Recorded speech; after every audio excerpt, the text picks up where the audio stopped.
Alors, un musée d'histoire naturelle, ça dérive un petit peu des, si l'on veut, des cabinets de curiosité du XVIIIe siècle, où il y avait une minorité de savants qui récoltaient dans leurs bureaux toutes les végétaux, les fossiles, les animaux naturalisés, les formes de la nature qu'ils pouvaient trouver, ou qu'on leur amenait, qu'ils achetaient. C'est une volonté de la mairie de Toulon de faire passer son muséum municipal au département et d'utiliser ce magnifique bâtiment qui est une maison de maître du 19e et qui est placé à l'intérieur d'un parc de nectar. Donc le milieu naturel est somptueux. On a fait aussi le jardin des roches.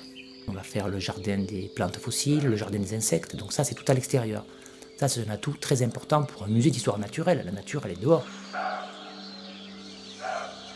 Le projet scientifique et culturel a été de montrer les richesses biologiques, géologiques du département du Var. Donc l'essentiel de la scénographie est tourné vers notre département. Pour les Varois, ça leur apporte une foule de connaissances sur leur patrimoine qu'ils côtoient tous les jours en allant se promener, quand ils ramassent des pierres, ils voient des animaux.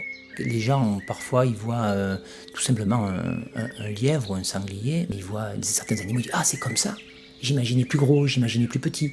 Là, ils voient vraiment l'animal en vrai. Hein, les reconstitutions de dinosaures, ils ont vu des T-Rex qui étaient aux États-Unis, etc. Mais voir nos dinosaures provençaux, ils les voient en vrai. Les reconstitutions des 3 hominidés, par exemple, c'est aussi fidèle que possible. Mais ils pourront dire, moi j'en ai vu. Donc c'est quand même un très très bon instrument pédagogique.